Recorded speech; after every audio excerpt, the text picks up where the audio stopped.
ilmu yang dan nasihat yang telah disampaikan. Taib, ana lanjutkan ke sesi tanya jawab ya Ustadz. Di sini ada Akhi Afi yang akan membacakan pertanyaan-pertanyaan yang sudah masuk. Akhi Afi, ahlan wa sahlan akhi. Ahlan bik, Masya Allah. Taib. Assalamualaikum, ah. Waalaikumsalam warahmatullahi wabarakatuh. Assalamualaikum, Ustaz. Masya Allah. Waalaikumsalam warahmatullahi wabarakatuh. Ahlan wa sahlan. Gimana Masya kabarnya, Allah. Bang Masya Afi? Allah. Nggak terasa ya. Baru kemarin ketemu kita halapa di Interkontinental udah ketemu lagi, Ustaz. Masya Allah. Masya Allah. Itu sebelum gelombang kedua nih. Nah, Ustaz. Sahih, Masya Allah. Allahu Akbar ya. Setelah anak pulang itu kayaknya naik tuh Jakarta tuh. Nah. Masya Allah. Allah, mudah-mudahan selamat semuanya. Gimana keluarga semua aman? Alhamdulillah, Ustaz. Alhamdulillah. Semoga dijaga sama Allah. Sehat semua. Nah. Turut berduka, Ustaz, juga kemarin Yuke ya, Masya Allah. Betul. Kita nggak Betul. beritanya, Masya Allah. Masya Allah. Sahabat kita Disayang semoga, sama Allah beliau, Masya Allah. semoga husnul khatimah ya. Nah, Masya Semoga Allah. keluarganya juga bersabar yang ditinggal. Nah, Masya Allah, Ustaz.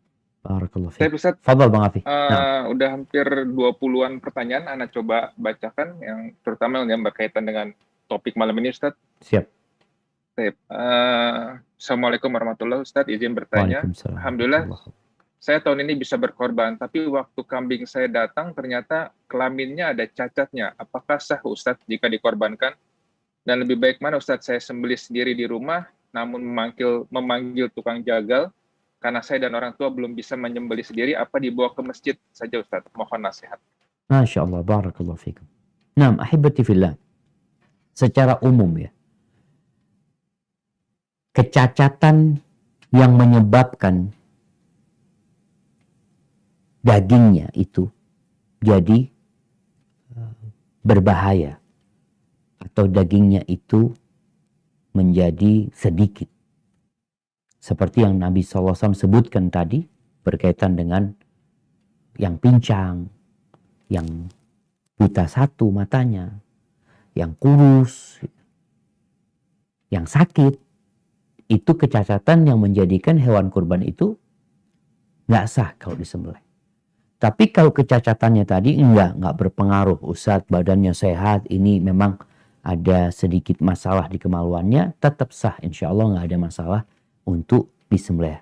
Walaupun tadi sudah disampaikan, waman yu'adzim sya'airallah fa innaha min taqwal qulub. Barang siapa yang mengagungkan syiar-syiar Allah, maka itu termasuk ketakwaan. Tanda orang itu orang yang bertakwa. Karena pada hakikatnya yang Allah terima itu bukan hewan kurban kita. Bukan darah dan dagingnya. Tapi ketakwaan kita kepada Allah Azza wa Jalla. Jadi insya Allah hewan kurbannya tetap sah untuk dipotong.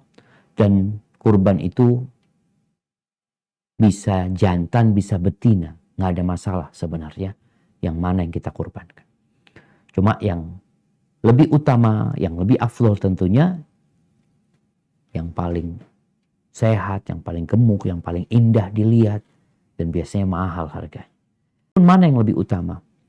Jadi Rasulullah SAW ketika menyembelih, beliau sembelih di lapangan. Selesai sholat, beliau berceramah, setelah itu beliau turun, beliau sembelih.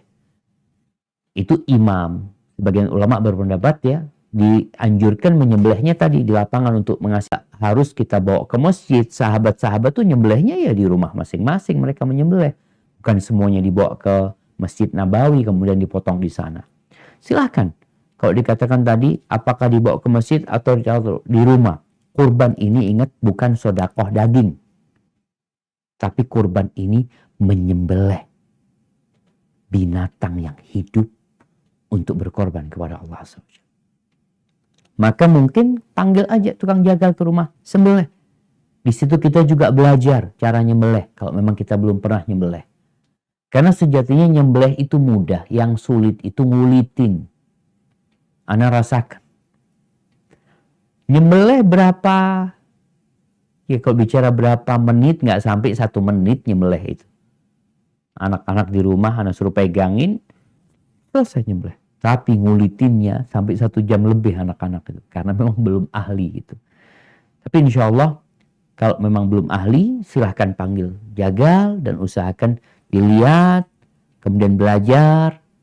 Lalu di tengah jagal itu ngulitin, mungkin sudah bisa diambil dagingnya. Ambil dagingnya, pahanya, potongin, sate, makan. Itu dianjurkan seperti itu. Nah, bicara dagingnya, kalau mau dibagi-bagi nggak apa-apa. Mau dibawa ke masjid nggak apa-apa dagingnya. Kasih berapa bungkus masjid, ini masjid. Taruh ke masjid, biar masjid yang bagiin. Agar rata semua dapat umpamanya. Kita mau hadiahkan kepada kerabat-kerabat kita, tafadhol.